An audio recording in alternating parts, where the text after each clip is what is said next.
Broadcasting from the underground bunker beneath the Kello Radio Studios. This is the fourth hour with Greg Belfrage, and it's always great to have you along. The issue is tariffs, and the president. Let's go to his True Social account. Take a look at what's going on. He is encouraging people on the market to cool down. This is within the last hour. President said, be cool. Everything is going to work out well. The USA will be bigger and better than ever before. This is a great time to buy, the president is saying. So is that going to work? We'll see. Also, you had the Treasury Secretary who was on Fox Business, I think, this morning, and talking about this with China and a trade war and what's going on. And China is saying they're going to fight to the end.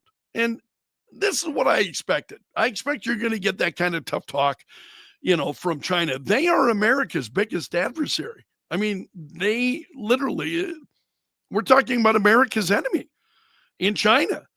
And so China is going to fight to the end. I would expect that. So Scott Bessent said, I think it's unfortunate that the Chinese actually don't want to come and negotiate because they are the worst offenders in the international trading system, he said. Their exports to the U.S. are 5 times their exports to China, he said. They can raise their tariffs, but so what? He's making a really great point there. And then he was talking about what's going on in the bond market, so on. But his comments on China I found very, very interesting because we're going to focus on that for a moment. You know who Mr. Wonderful is? Kevin O'Leary. Kevin O'Leary was out there also talking about this. Just this story from the New York Post.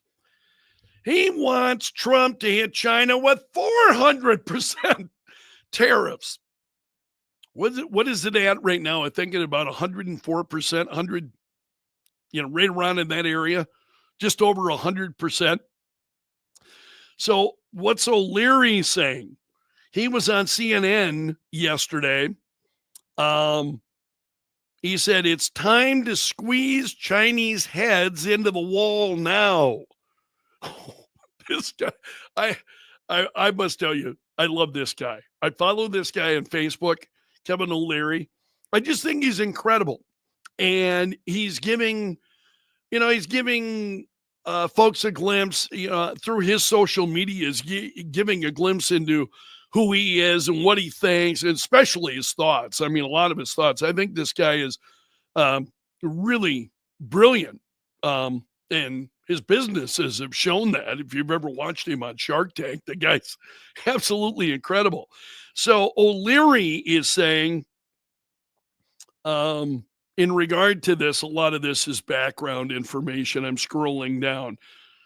O'Leary has done business in China for years, accused the Chinese government of systemic intellectual property violations. He said they don't play by the rules. They've been in the WTO, the World Trade Organization. They've been in the WTO for decades. They have never abided by any of the rules they agreed to when they came in. They cheat, they steal IP. I can't litigate in their courts. They take product technology, they steal it, they manufacture it, and they sell it back here. And so then CNN pushing back 400% tariffs. And he went on. He says, this is what I love about O'Leary. It's very much like Trump. You find these business guys who, man, they're going to speak their mind to you. And they're just absolutely unfazed. They don't ruffle under criticism. And I admire that incredibly. Because, you engage in this, and sometimes it's hard not to let that stuff get to you sometimes after a while. Some people are remarkably good at letting comments just bounce off them. and some of us aren't. And O'Leary is one of those, man. He just doubles down. He said, I want Xi on an airplane to Washington to level the playing field. This is not about tariffs anymore. He said, nobody has taken on China yet, not the Europeans, no administration for decades. He says that U.S. innovators and business owners feel the same frustration. Their work is copied by the Chinese, no consequences. And he said, I speak for millions of Americans who have IP that have been stolen by the Chinese. I have nothing against the Chinese people. They brought great literacy, art, and tech to the world. The government cheats and steals. And finally, in administration, you may not like Trump. You may not like his style or his rhetoric. Finally, an administration that puts up and says enough. 400% tariffs tomorrow morning. This is what O'Leary is saying. So it's pretty incredible. Xi can only stay the supreme leader if people are employed. If we wipe out any business there, because we are still 39% of all consumables on Earth and 25% of the world's GDP. America is the number one economy on Earth with all the cards. We will not have that forever. It's time to squeeze Chinese heads into the wall now. Wow. So some pretty tough talk from Mr. Wonderful. And I think he is just absolutely incredible. All right. While we're talking about this issue, let's get to the president. And he was talking about he's getting some heat from some Republicans on the issue of tariffs. And he's been talking pretty tough. I mentioned this earlier this morning, that he was speaking to the National Republican Congressional Committee, the NRCC. And so he blasted some Republicans trying to limit his presidential powers on tariffs. When we talked about that on the show this morning. And so the president said, and then I see some rebel Republican, some guy who wants to grandstand, say, I think that Congress should take over negotiations.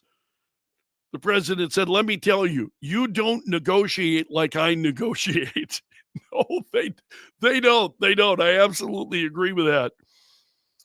And then you're seeing some of the pushback. Representative Don Bacon of Nebraska, he wants to block the president from these tariffs. There are others that are doing the same. And again, he's saying, he doesn't like the thought of waging a trade war with the entire world. Is that what it looks like to him? It's not the way it looks to me. We've already got countries. You got South Korea. You've got Japan. They're coming to the United States already. So, once you start getting, as I said on the air this morning, once you start getting people on board, boom, boom, boom, boom, that's going to be a house of cards. It's going to crumble. Senator Rand Paul. I like Rand Paul. So there have been efforts. So Trump chewing out these Republicans last night. He said, I just saw it today, a couple of your congressmen. Sir, I think we should get involved in the negotiation of tariffs. Oh, that's what I need. He said, I need some guy telling me how to negotiate. How do you not laugh at Trump? And I'm laughing with him, not at him. But I just find it, he just takes these things and just rolls with the punches. So he said, if Congress took over tariff negotiations, China would be the happiest people in the world. They wouldn't be paying 104%. I'd say they'd be paying no percent. We'd be paying them 104%, the president said. So they're talking about around the Hill about limiting his tariff powers. That's what we talked about this morning. It hurts your negotiation. And then the fake news wants to build it up. And it has no chance anyway, he said. We have to remain united as I defend workers from unfair trade. Hey, Mr. President, I'm on board. I'm on board. I really am. I'm on board. Let's see where it goes. That's the end of the story. So I wanted to share that because the president puts this in such a way that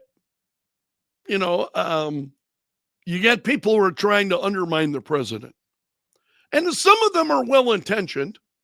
Some of them are well intentioned, but they're undermining the president. Let's be honest. I mean, the president needs to hold the cards in the midst of this. If you're out there and you are trying to deal with China, and you're trying to deal with all of these other countries, and you got Congress nipping at your heels the whole way, what does that do? It undermines the president and what he's trying to accomplish. I just think it's incredible. Kathy likes the talk from O'Leary. I just think he's terrific.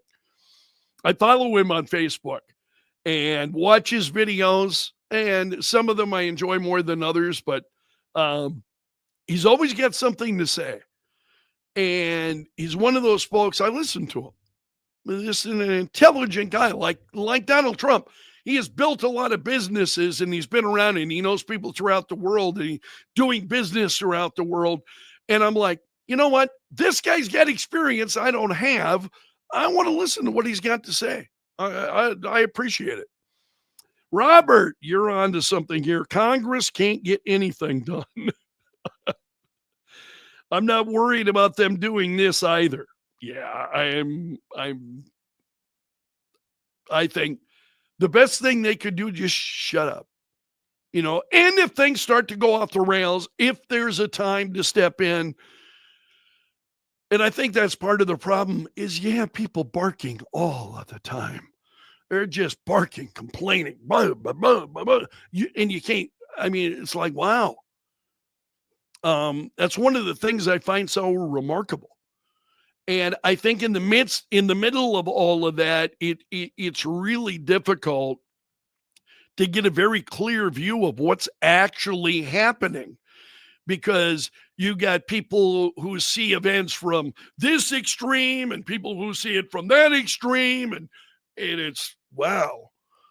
And it's like, I want a slice of reality. That's what I'm looking for. I'm looking for a slice, if not right down the center, at least somewhere near the center, kind of a slice of reality instead of all of the,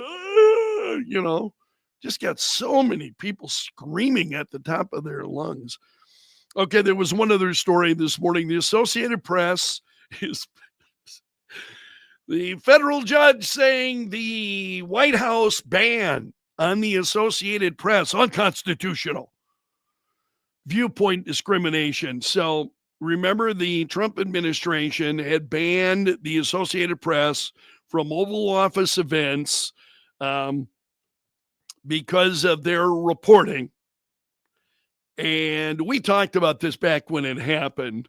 They refused to say, for instance, like the Gulf of America. This is the Gulf of Mexico and all of this.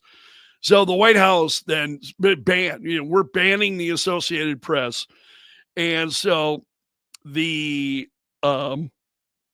judge, this Judge McFadden, who was appointed by Trump, said the White House acted against the First Amendment, which prohibits discrimination based on viewpoints. And you can go on if you want more details in that story. Here's the thing. Okay. Judge says, got to have the Associated Press there. Okay. Have the Associated Press there. And don't ever call on them. Don't ever call on the AP again. That's what I would do. Seriously, Carolyn Levitt, who's the White House press secretary, the Associated Press, such and such, the Associated Press, they ask their question, and then I would just say, okay, next. I would just ignore them. There is no way a judge can say that the Trump administration has got to answer the questions of the Associated Press. So as my Katie would say, their feelers are hurt. Oh, they get their feelers hurt because they're not allowed. They're not allowed in the White House. Big deal. Let them in. Let them in.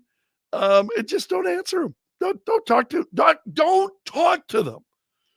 They can report whatever they report. They're going to anyway. I mean, so just don't talk to them. Okay, judge says they got to let them in. Well, okay, go ahead and admit them, and we'll never answer another question from the Associated Press again. And you know what? Americans will never know the difference. They'll never know the difference. Seriously. The Associated, I get such a kick because I'm on a lot of websites, over the course of the morning.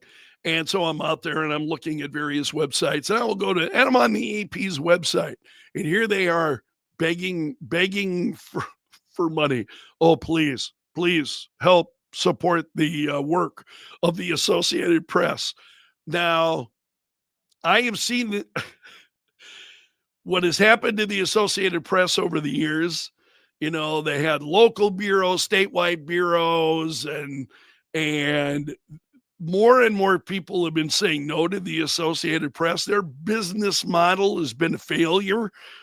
It has been a failure, and they're out there now to the point where they're again, go to when you see the AP stories, if you consume news online, especially if you're quite prolific at doing it, as I am, you see them and they're begging for money. It's like, the day that I give money to the Associated Press, you have got to be kidding.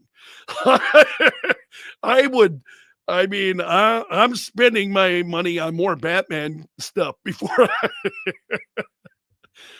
I'm giving money to the Associated Press. That is just not going to happen. All right, my friends, let's leave it there for today. That's a wrap from the bunker. You made it to the end of the video, which means you are part of my gallery of champions. Big thank you to you. As always, hit that like button before you leave. That's a wrap, and I'm underground and gone.